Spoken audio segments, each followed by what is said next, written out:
To start off on the grow finish research side and talk about some of the feeder design and adjustment research that's been done the last couple of years, and then a little bit on the amino acid levels, and then turn it over to Joel to talk about DDGS and other ingredient alternatives, and then and also mycotoxins, and again Steve's going to finish up with some of the marketing information at the end then. In terms of feeder design research, we've done quite a few trials, and most of these are working with one of our research partners, New Horizon Farms up in Pipestone, Minnesota. They've got this type of feeder in most of their research barns, except for one of their facilities we set up that to have also the Crystal Springs wet-dry feeder just in the back side of the dry 5-hole feeder. And in the past research meetings here at K-State, we've talked about this normal dry feeder, and one of the things we've learned is that basically our recommendations were wrong. We were tightening feeders too much for these pigs. They couldn't get enough access to feed. We had to open the feeders up a little bit in order to give the pigs more free access to the feed, which increased average daily gain. And so that was one of the things that in the past swine days we've talked about quite a bit. We've learned an awful lot about this wet-dry feeder, and some of the stuff that the folks at GrowMaster will tell us that maybe they already knew and we were just learning, but certainly some of the stuff I want to show you today, I think this is a little bit of a missed opportunity for some in the industry in not fully taking advantage of some of the benefits that feeder can provide. First off, just that brief review is instead of having this 25% or less of that pan covered with feed like our recommendation used to be, we used to say we wanted 10 to 25% of that pan being covered. Now we really want to have around 50% of that pan covered with feed in order to not limit feed intake for the pigs. Of course, we don't want to have a lot of feed accumulating in the corners because we've got to keep that plate moving. But that's the kind of picture that we're using in the barn now to educate our employees on what we want the feeders to look like. When I talk about the opportunities, though, with these wet-dry feeders, John Bergstrom's done numerous trials with us in the last few years looking at different aspects of the wet-dry feeder, and the trials continually show us the same thing. We did a trial that was done here, Doc, it was back in the mid-90s, looking at the Crystal Springs feeder and showed the same kind of response. An improvement in growth rate, improvement in final weight by using a wet-dry feeder during that grow-finish period. One of the things that came out of John's research is that when we finish these in this trial, finish around 220 pounds, we have no difference in feed efficiency. But when we go out to these heavier weights, we started picking up these increases in feed efficiency. That feed efficiency got poorer with this wet-dry feeder on some of these heavier weights. And so that's been one of the areas that John's really been pushing after, trying to understand why. We've tried also looking at that wet-dry feeder and whether it could overcome some of the issues that we have when we get into issues like some of these alternative ingredients. Here's an example, something that nobody is really feeding right now, but we thought last summer we were going to be feeding some of these 60% DDGS diets because of economics. Certainly the most economical diet to feed last summer would have been these.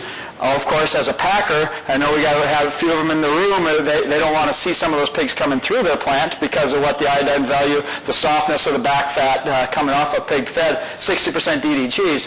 But what John's concept was that if we use a wet-dry feeder, maybe we can get a pig fed a high DDGS diet to grow as fast as one's fed a low DDGS diet out of a dry feeder. And as you look at those comparisons, certainly that occurs.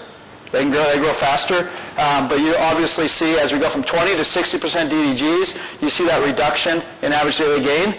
What surprised me, though, is that reduction's really not that big, is it? It's there, it's real, but it's not enormous. You see the difference between barrows and gilts that we normally would expect in growth rate.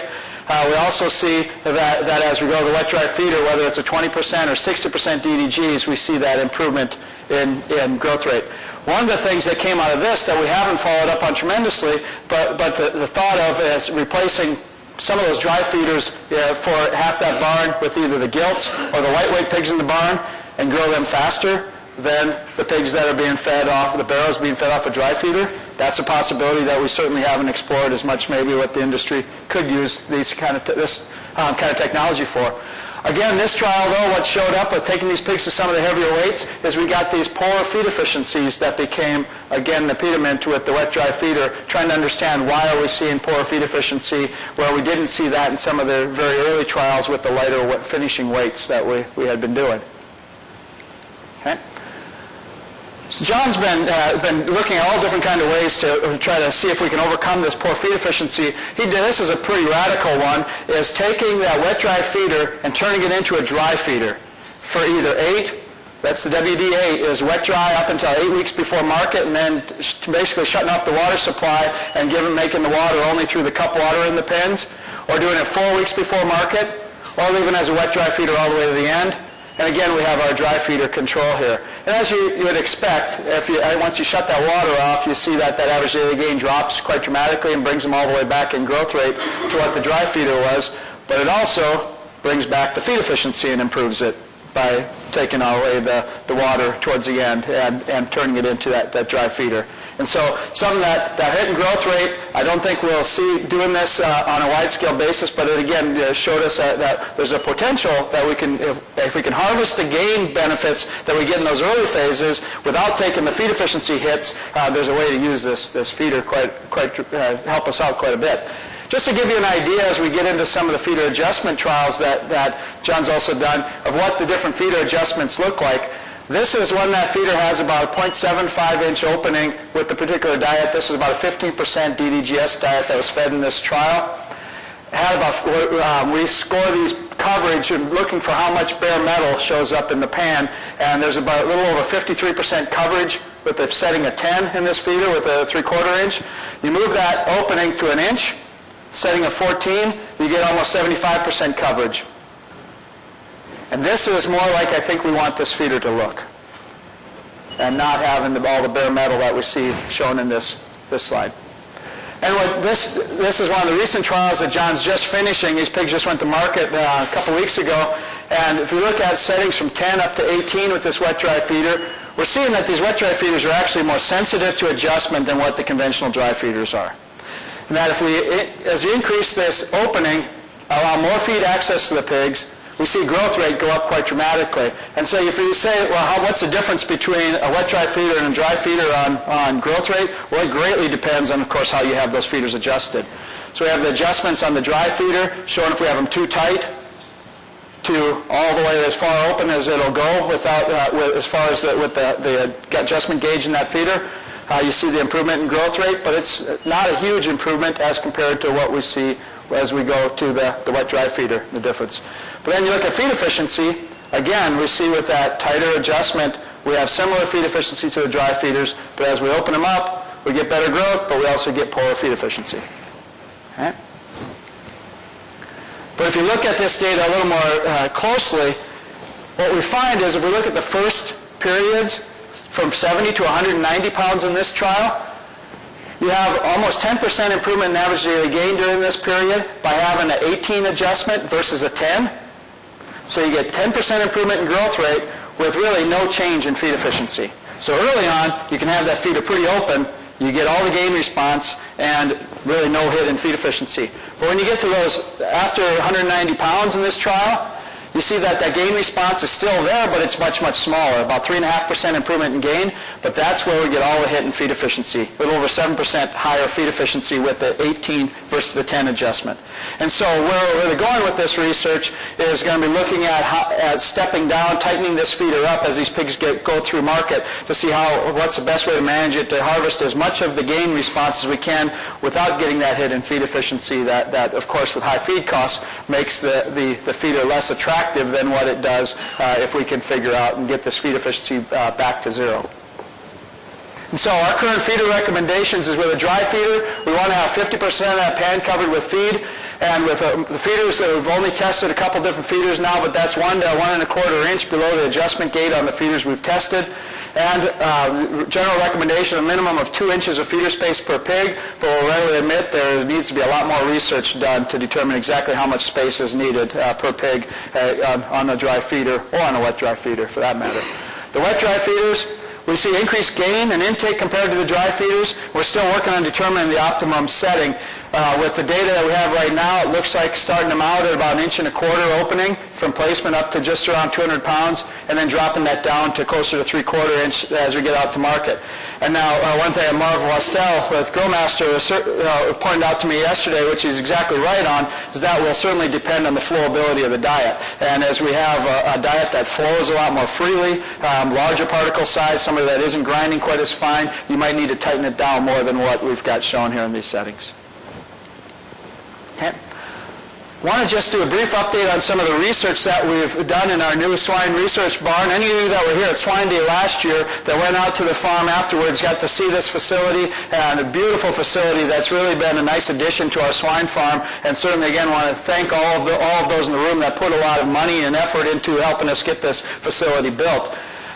The first pigs were placed here in early December, right after Swine Day. A week after Swine Day, we filled that barn last year.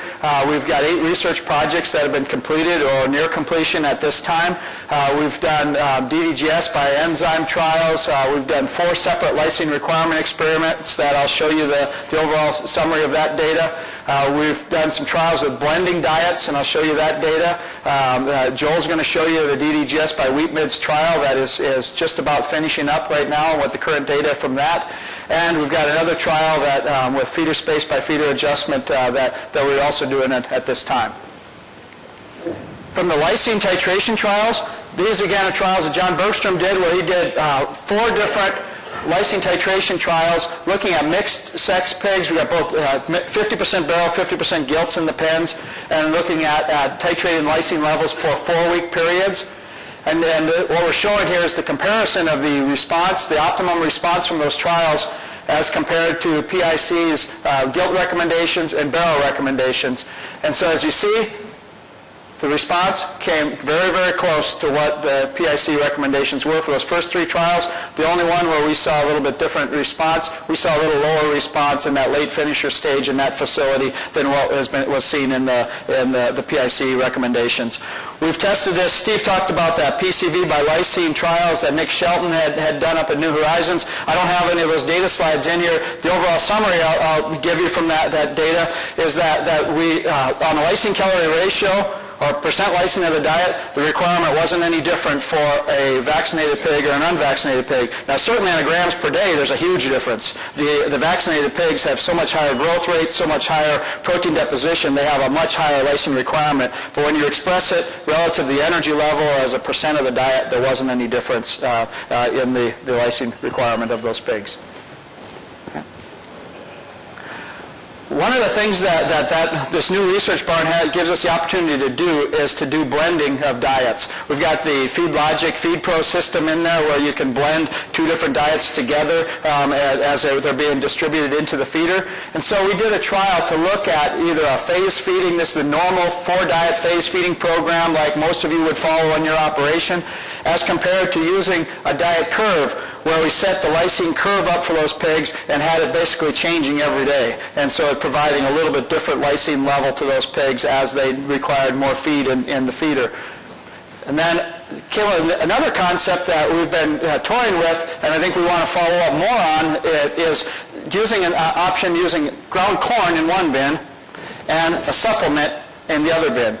And the whole thought process here is that if you take that ground corn, you take a lot of your diet out of the mill, and you just grind corn and deliver that, and then all of the mixing and delivery that you have to do for on the mixing side is with a supplement.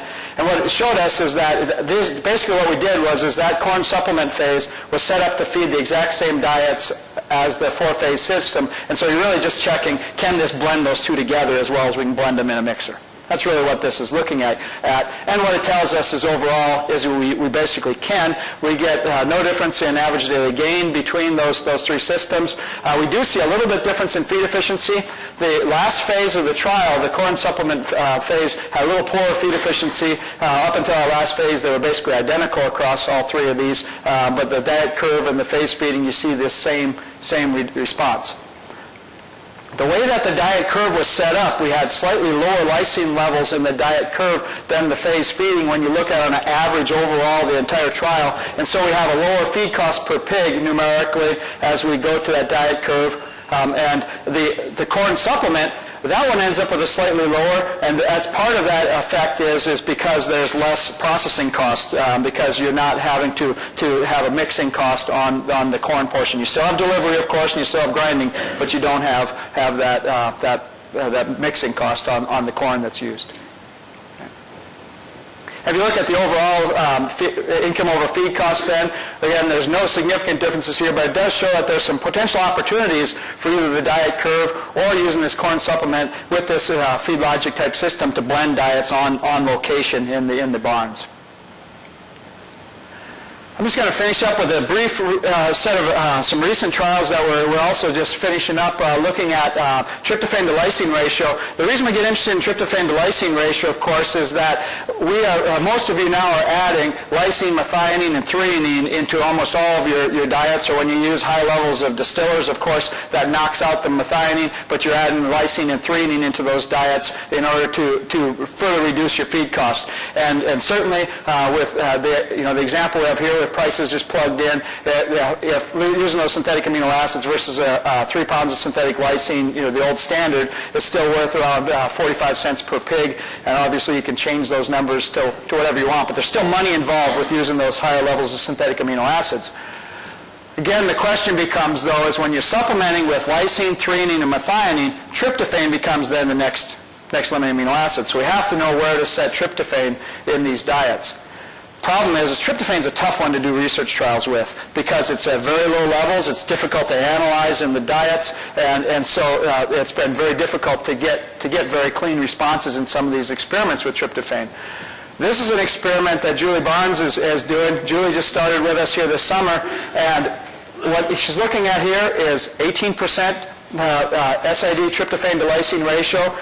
We've been using 16.5 in our formulation, and this is the first 42 days of her study. These pigs started out at about 80 pounds, and you can see that 16.5% had the same performance as that 18%, basically showing that we can add other amino acids up to more synthetic lysine and threonine, and up until we run into tryptophan at 16.5%. We drop it below that down to 15%. We see this big hit in average daily gain. Of course, you keep going down further to 14%, you see intake and thus average daily gain drop further. You bring that diet back by adding tryptophan to it to 16.5%. We've not been able to get it all the way back to the 16.5. We get it partially back is what our trials are showing us. And James, you've told us that that's what was going to happen. That's exactly what these pigs are telling us. Yeah. And when you look at the intake response, it's basically most of the response that we pick up is an intake-driven response. We don't get a huge change in feed efficiency, as I'll show you in the next slide. Feed efficiency bounced around just a little bit, but no significant change in feed efficiency. It's been entirely an intake-driven response. Now, the interesting one, I don't have it in here because those pigs are just going through, getting ready to go to market in about next week, I think. This later phases, we are seeing a little bit different response to what I expect. We may end up needing more tryptophan in these later finishing diets than what the 16.5 provides, but we need more data to help clarify that. But when you look at the final weights here, going from 16.5 to the 15% was over a 4 pound per pig in this 42-day period, the drop by getting that tryptophan wrong. So as we're getting to formulating to more and more amino acids, there is substantial cost savings there. We just need to make darn sure we know what we're doing, because if you push yourself over the edge, of course, you can drop off pretty quickly in growth rate. And with that, I'll turn things over to Joel to talk about DDGS.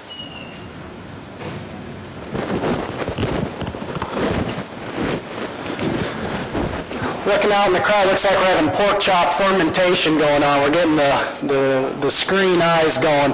We'll kind of keep things going, and one of the questions, certainly over the last several years, we all recognize that with the distillers and its use in swine diets, all the livestock diets has greatly increased. And that is nothing new as we look at distillers and how we use that. We've done a lot of work, boy. Every university's done a lot of work, and all of it comes back to trying to still fine-tune diets. People are getting more comfortable with using distillers. It just really becomes a lot of local changes in pricing. Pricing for Kansas producers is much different than other parts of the country. Realize we don't have many ethanol plants, and a lot of the ethanol plants sell theirs as wet product for our feedlots.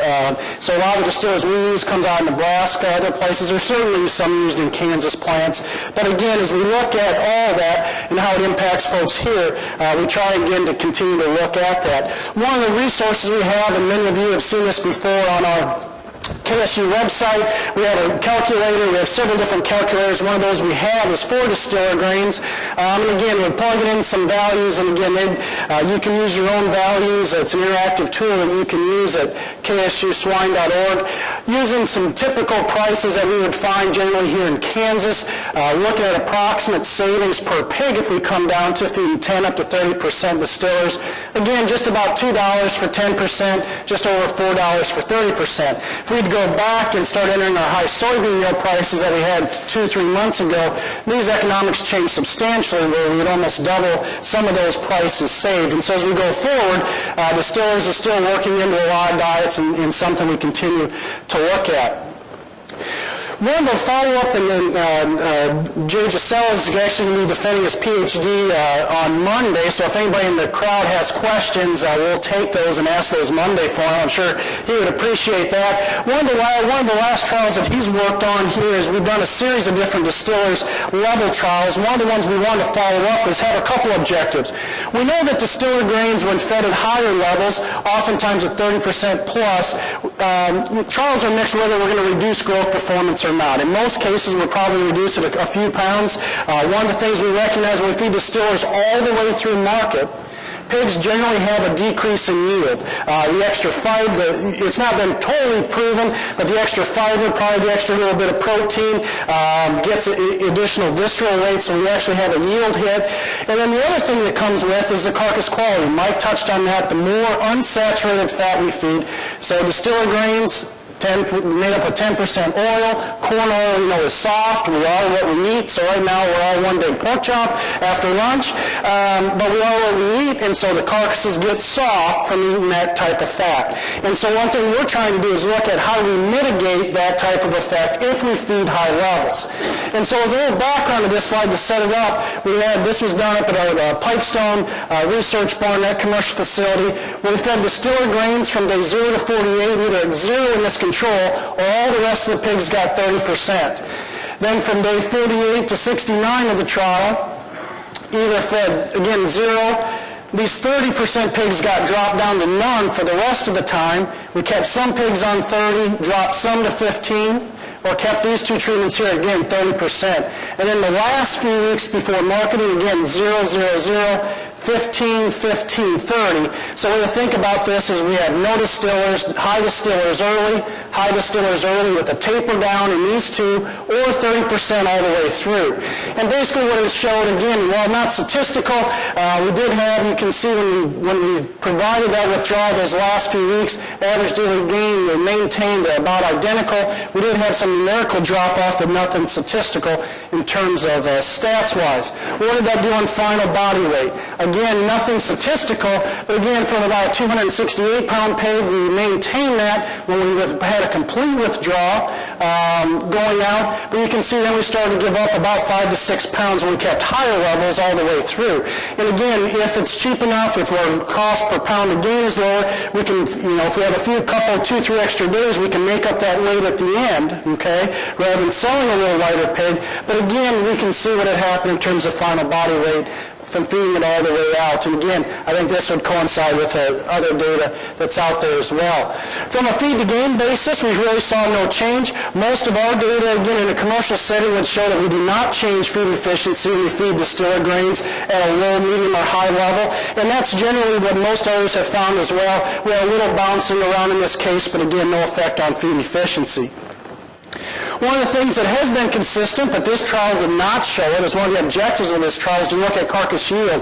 The vast majority of data and the data we've collected previously would show we would take a yield hit or a slight reduction in yield when we feed high levels all the way through. And in fact, we didn't see that. We basically flatlined it across, so if for whatever reason this study we did not pick that up, and so that was just something that we're maybe hoping to quantify some of this taper down, but just didn't come out for some reason in this particular study. But most people do practice a taper down, especially in the Paline diet or the last diet prior to marketing, because we know most consistently we do see a yield hit.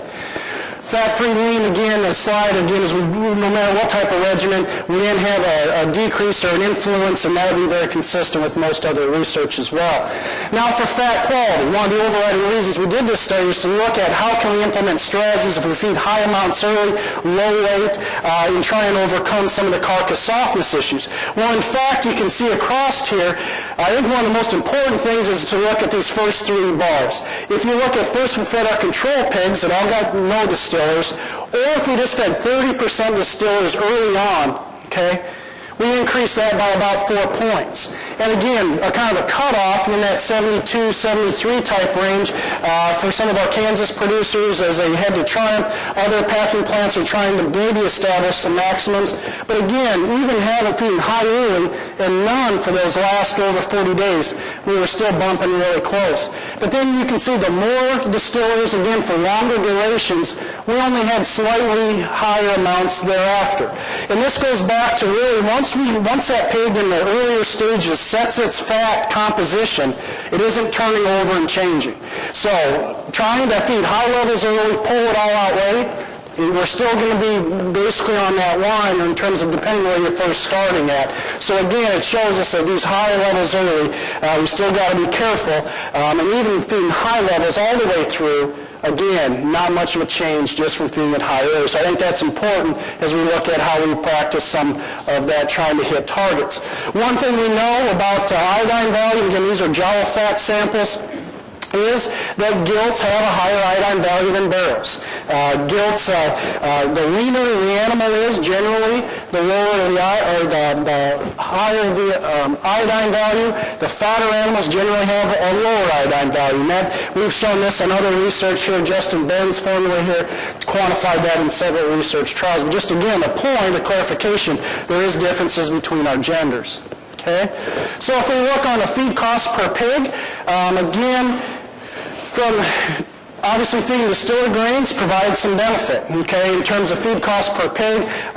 The economics, and this is all in your proceedings in terms of the costs that we use in this particular study. We saw the decrease in feed cost per pig. A little bit also, not only just a cheaper diet when we were feeding the distillers, but those pigs ate just a notch less. Remember, their gain was a little bit lower, so they ate just total less feed, so that's a little bit that goes into this. But again, the economics serve the leanness, and that's why we've been feeding distillers. If we look at an income over feed basis in terms of that type of economic analysis, again, feeding those higher levels of distillers in some sort of pattern there towards the end or all the way through allowed us to have the most economic benefit from feeding distillers. And so again, why do a lot of people do it? Really, this slide kind of helps tell that story, why we're feeding higher levels of distillers to be more profitable. Okay. One of the questions that we've got, a lot of questions about the different ways to enhance the improvement of pigs fed distiller grains. One of those that's been talked about a lot is use of different dietary enzymes. There's a lot of different types of enzymes that are marketed and sold. Generally, in Europe, they're very popular in wheat and barley-based diets and other regions of the world that utilize those cereal grains. Traditionally, in corn-based diets, we haven't been very successful to use enzymes because there's just not enough fiber and other non-digestible components to get enough digestibility when we actually put an enzyme in the diet to get extra benefit and growth. But with the other distillers, we're using more wheat nibs, putting more fiber into diets. Is there potential benefit from using these other enzymes to get better utilization in diets with distiller grains? And Dr. Gisela did a number of different studies there at our Pipestone system. We have 4 different studies. Here's the duration of those. Starting weights from that 75 to 100 pounds. We fed distillers levels differently in the different studies, either 15%, 30%, 45 and 60% in that particular study. And again, a variety of different products. And again, they're all outlined in this paper in the Swine Day proceedings as well. If we look at average daily gain, along the bottom we have the 4 different studies as well as the combined of all the data points from those 4 experiments, you can see that we didn't have any effect in terms of average daily gain. And this is not untypical in terms of even the responses when people have tried to feed enzymes. Really the reason that most enzymes are fed is to increase energy utilization, which would show up from a food efficiency standpoint. And this slide shows just that. Again, across the 4 different experiments, you'll see the individual data of the control or the pigs fed the enzyme. There was no effects. We did the meta-analysis combining all data points from those 4 experiments. Again, we were just not able to find a response across those 4. And so again, as we look at the different products, there's certainly some things we need to continue to evaluate how we can best make these work in diets for producers so we can increase the digestibility, because with distilled grains, there's more fiber. All right, we need those as well. We're losing some value. If we can find a way to get that extra fiber broken down, it'll help us from a food efficiency standpoint. We just weren't successful with these 4 experiments and the products that we evaluated in those studies. Another byproduct that can be available in different places or different opportunities is corn hominy feed. We did this with our research partners at J6, looking at hominy at different levels from 0 up to almost 40%. And on an average daily gain basis, you can see we had a significant decrease, even when we started at about 12.5% all the way out to the higher levels. And it was evident it was a feed intake-driven response in terms of at the 12.5% inclusion, where a significant decrease in the feed intake, which then lowered the overall growth rate of those pigs. And again, this goes back to all the different alternatives, whether it's distilled grains, whether it's hominy, wheat mids. Here in a couple slides I'm going to talk about. Again, if an alternative is inexpensive enough or available to feed, we can take hits in growth. Oftentimes we've been, for years, we've been in the mindset, adding fat, maximum growth, and that was the most profitable. The last few years we've certainly pulled back and looking at the more just due to energy level, not having maximum growth rates. So again, just the influence of different byproducts can have when we're using the diet. From a feed efficiency basis, okay, flat line right across, the increasing levels do not influence feed efficiency. And so again, as we look at ingredients, we need to know what they're influencing. In this case, hominy was influencing feed intake, but not affecting feed to gain. Julie Barnes, she started a master's program this summer from Ohio State. Currently a trial going on at the new Swine research barn out here just north of town, looking at different combinations of high distillers and high wheat mids. Okay, been a lot of studies done with those independently. Not a lot of data if we actually combine them together. And again, some products that we can be utilizing here in Kansas. So we have the control corn soy. This is a 30% distiller's diet with 0 wheat mids, or 10 or 20% wheat mids on top of the 30% distiller's diet. And you can see in this case an average daily gain. We're holding, this data is from the halfway point, December 2nd, I believe it is. We're sending these pigs to Triumph for slaughter, so we're in the middle of this study, but again, no differences when we fed the 30% distilled grains. But again, we saw the incremental decrease in average daily gain with the wheat mids, which is not, which we would expect because it is a little lower energy type product.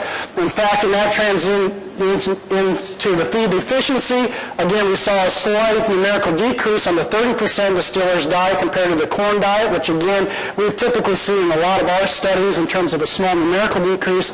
But as we added the wheat mids, okay, feed efficiency started going up. And that makes sense. These diets we did not add fat to get the energy back, so we had a decreasing energy level. We'd expected the feed efficiency to get worse.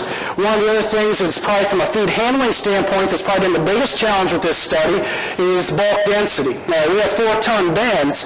We can get 4 ton of feed delivered of the corn and soy and 4 ton of the corn distiller's grains. We can get about 3 ton of feed of these in that 4-ton bin, okay? Again, they're very fluffy type of diets. We've had a little bit more bridging problems with those, so there's some management issues that come in when we start to dilute the density of that diet as well. Okay? All right. Switch gears a little bit and just have a couple slides on mycotoxins. Probably one of the biggest topics, or one of the things that people across the entire Midwest are dealing with is moldy corn. There's been a lot of reports, and some here, certainly in Kansas, all throughout the Midwest, in terms of black mold on corn. Okay, from some of the initial testing done, people have had some black mold. Some of those have come back where they have not had any. Some of our bad mycotoxins that we'll traditionally talk about have aflatoxin, vomitoxin, some of those. Other producers, especially as you get out further east, Ohio, Indiana, we have a lot of vomitoxin. The same through some pockets of Iowa, Minnesota, other places, and that's probably the one we're going to hear the most on, at least up to date we've heard. Others may come along. But the one thing about vomitoxin is, again, it affects pigs at a very low level, even less than 1 part per million in that complete diet where it can reduce feed intake and gain. Greater than 5, you deliver feed and pigs go off feed and won't eat the feed. Pretty good chance, right, going to new crop corn, we have some vomitoxin problems. Okay, there's been a lot of feed sucked out of bins across the Midwest because of having too much vomitoxin. And again, classic, just like the name says, when you have puking sows, puking pigs, vomitoxin is a good trigger for that. The one thing to recognize is distiller grains. If that hot corn or high mycotoxin corn gets delivered into the distiller's plant, it gets through the initial testing, the distiller grains is going to be 3 times as high as what the initial corn was. So there's a balance, and not only what your corn may be, if you're feeding distillers, knowing what that level is and trying to balance that out. So again, from a management standpoint, we have to watch our byproducts, especially distillers, as we look at mycotoxins through. So what can we do about it, okay? One of the best things is we got to know where you're at. Again, some people have had a lot of black mold on corn. They've tested, hasn't been a problem. Other places, we may end up not seeing much visual evidence, but there could be certainly mycotoxins present at high level. We've got to get a good sample, a good representative sample of what you're going to be feeding, and then be able to test it. Here at K-State, they do some testing. Servitech, other labs. We send a lot to North Dakota State, has an excellent lab there that does some testing. We can help you where to send on to do a test. One big thing we can do, and this becomes a logistical issue, if we simply can screen and clean the corn, we can have a substantial impact on decreasing mycotoxins. They're in the molds, they're in the fine particles, they're in the stress kernels, and if we can get those dropped out, we can significantly decrease that level in corn. But of course, that's a logistical issue. Can we even get it screened? Can we get it clean? But that is an option if it's possible. We certainly can blend grain.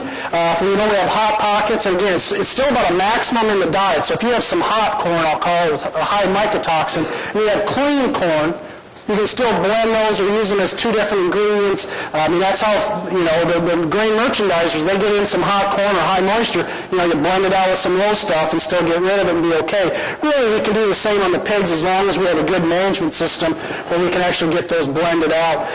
The one thing, cattle are much more adapted to feeding, to receiving mycotoxins. I mean, if we have high grain and you have cattle as well, or neighbors, whatnot, cattle can handle mycotoxin loads much better than swine. And the reality is there's going to be a lot of mycotoxin contaminated grain going to the cattle feeding side, and so that still is an option if that is available to you. In terms of the binders, traditionally clay binder has probably been the most typical used. That works best from aflatoxin. We haven't seen a lot of aflatoxin, at least in this area.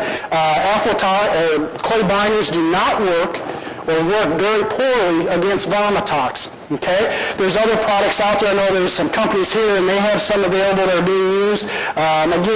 For vomitoxin, specifically.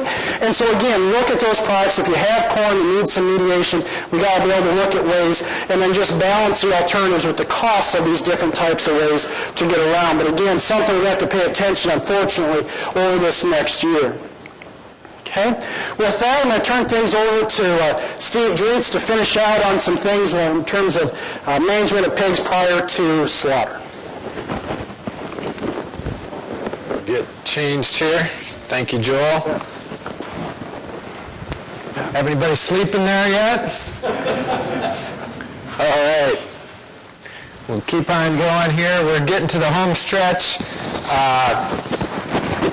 You notice they don't let me talk about nutrition at all. For some reason. Veterinarians talking about nutrition, that would be... we'll get it.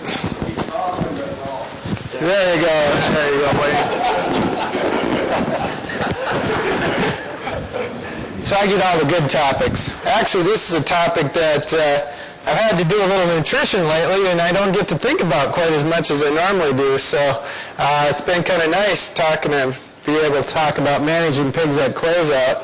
And we're going to, first off, start, we've done series of studies about 10 years ago or so, and then Dean Boyd brought this back into light where they did a trial at Hanoi where they were looking at unloading pens, what kind of topping, or some people call it topping, pulling out the heavyweight pigs that are up there at the optimum market weight and are eating more feed than they're covering in marginal revenue. And so they looked at 0, 6, and 12 pigs removed, removing them on a 25 pig, I think it was 24 pig pen, removing about 50%.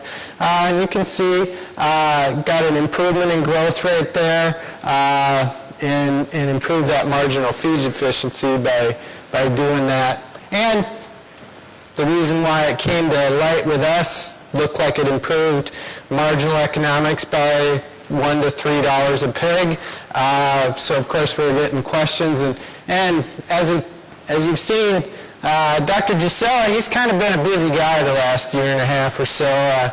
As Joel said, he's getting ready to defend his PhD here. He's done 17 studies with us, over 17,000 pigs. So I think he's put in his time and weighed a few pigs. So anyway, we've got a whole new crew, as you see there, coming on to come in his footsteps. Anyway, in this study that Jerry led, this was again at the New Horizon facility, looking at 25 pigs per pen, and we're looking at about the last 15 to 20 days prior to removal. Actually, this was day 15, removing 2 or 4 pigs. You can see increasing the square footage from 7.2 to 8.6. And you can see we've got our average daily gain in green. And the reason why these average daily gains are so much higher than the previous slide is that we put paling in at the same time as we top the pigs. So you can see we got a tremendous boost. But we did get a boost as those pigs get crowded at heavy weights. Got a boost in growth rate and an improvement in feed efficiency there, removing the pigs. Then taking it down, looking at the economics, by reducing the sort loss and getting out those optimum market weight pigs, you can see if we remove 2 pigs, and this is about a 265-pound market going to Swift, it will depend, this optimum unloading strategy is going to depend a little bit on your grid and where you're falling on the grid, but you can see with 2 pigs removed, about $1.08 increase in net profit, and then we start to move down. We did a couple of other studies looking at removing more pigs. The bottom line came when you're around that optimum market weight, topping out, removing 2, somewhere between 2 and 4 pigs probably are the optimum from the closeout strategy. So, shifting gears here, anybody ever heard of paling? We seem to continue to do a few studies here every once in a while. This is again at the J6 site. You can see in their first year we've had a really good year with a number of studies, and we've got a number of great studies going on there.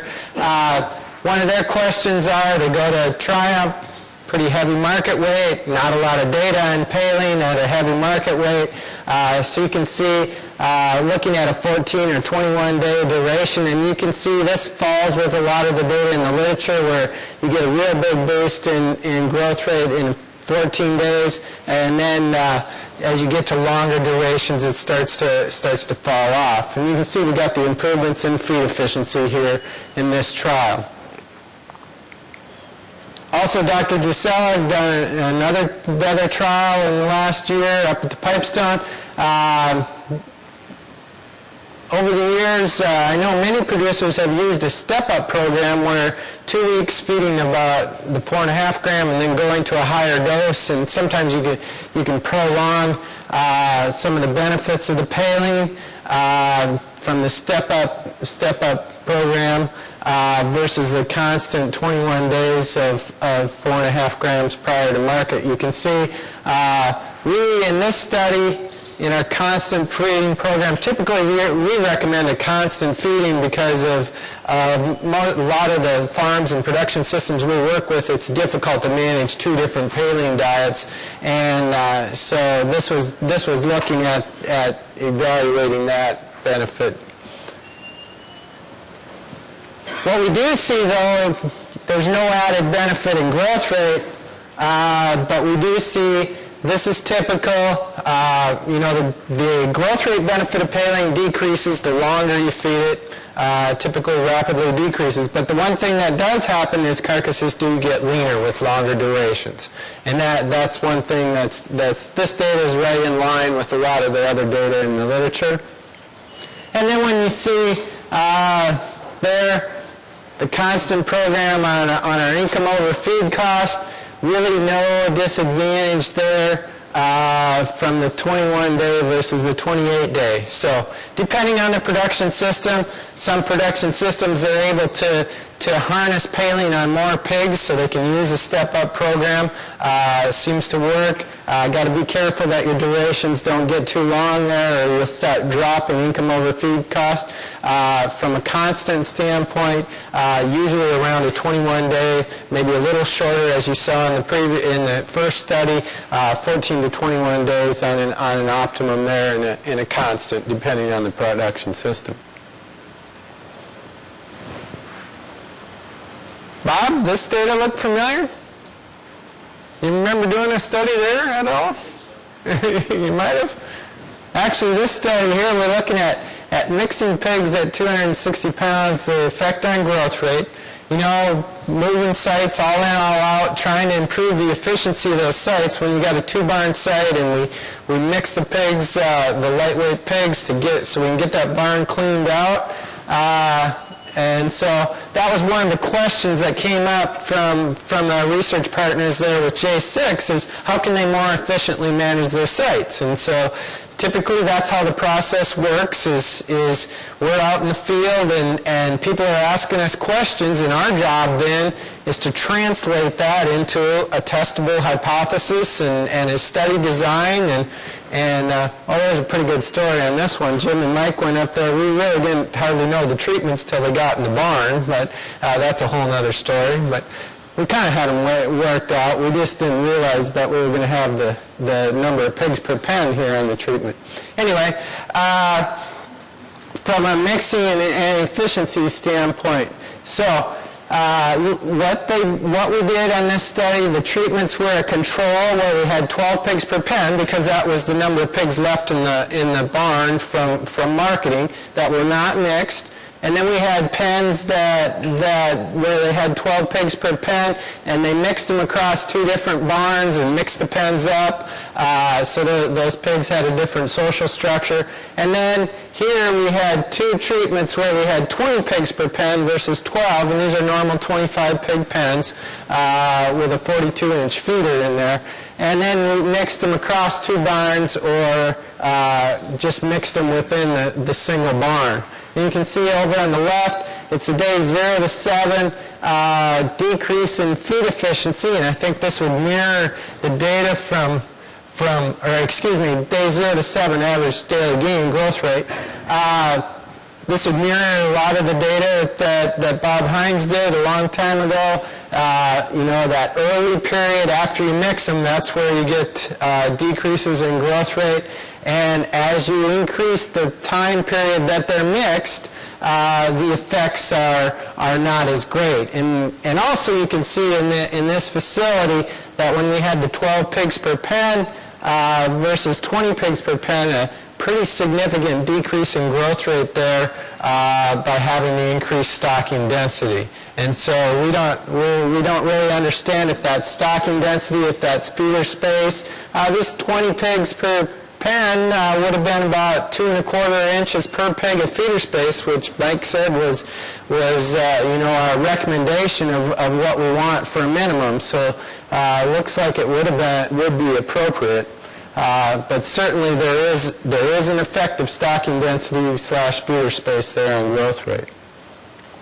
Then from a feed efficiency standpoint, you can see on these marginal feed efficiencies with that decrease in growth rate in that first week, feed efficiencies are really poor. They maintain their feed intake but with the slower growth rate, they get a lot poorer feed efficiency. And as you can see, as we get more time there to mix those pigs, you can see the feed efficiency has gotten better. This is the day 0 to 15, the overall period in that day 0 to 15 period. And so the moral, I think, the take-home from this is if you're mixing those pigs, you want to do it strategically in timing, trying to figure out. You don't just want to mix them and then have to ship them next week because that's just gonna hurt yourself from a growth rate standpoint. But to strategically mix those pigs and utilize those sites. And our next step here is we want to translate this into some type of economic modeling so that we can take that to efficiency of site utilization. So, key take-home messages here. Top a minimum of 2 pigs 15 to 20 days prior to closeout. We find unloading those pens that really improves our growth rate. So we want to top a minimum of 2. And then, of course, if you've got more pigs in that pen that are at the top of the grid and are going to go over, of course, those are the pigs. But you start getting much above 2 to 4 pigs, and we start decreasing the efficiency of the throughput through the barn then, and it starts hurting our economics of our barn throughput. This was one thing, fortunately, when I was traveling in Europe this summer, it just kind of really blew their minds when you're managing pigs on an all-in, all-out basis that you want to gate cut them into a barn. And, you know, most of you know it's pretty much common practice nowadays, but they wanted them all lined up. It's an all-in, all-out room, and they wanted them lined up from littlest to biggest down there. And then when they came to market their pigs, they got to market all the big pigs for the one end of the barn, and then they still got the little ones down here, and so then they got to mix them some more. And we just saw we don't want to do that if we don't have to, but we will if we need to. So anyway, and then limit those further tops unless pigs will be heavier than the top of the grid. And so what we do is in the summertime, you may only take 1 cut out of the barn or 1 top because we're at the low side of the grid. Pigs are lightweight. We're trying to maximize the pounds out of the barn. This time of year, pigs are growing. May come in 2, maybe 3 times into a barn and market pigs multiple times. So use your chopping strategy to try to maximize the pounds of throughput, but not get pigs that go over the grid that are costing you money. Feeding paling, focusing on a 14 to 21 day prior to closeout. Shorter durations if achieving optimum market weight. Just recently reviewed some records where they were feeding a 21-day paling, but they were shooting over the top of the grid about 30-40% of the pigs. It was wiping out most of the paling benefit. And so by shortening up their duration of paling usage, it actually improved their usage, or improved their profitability. And remember, longer durations will help you on the improve the lean, but the expense of the paling at $60,000 a ton, for a ton of paling, that starts adding up pretty fast. So we want to focus on those durations, manage that paling cost. And if allowed enough time, mixing pigs at closeout is not highly detrimental to growth rate. There is some hit there in that first 8 days. You want to look at it to efficiently use your sites. Remember that feed efficiency, that marginal feed efficiency there in that immediate post-weaning or post-mixing period is going to be pretty darn poor. But it does improve over time there as feed intake and growth rate increases. So with that, I'd like to thank you. We appreciate your attention this afternoon. We appreciate everything with all our students and the other students that are here. So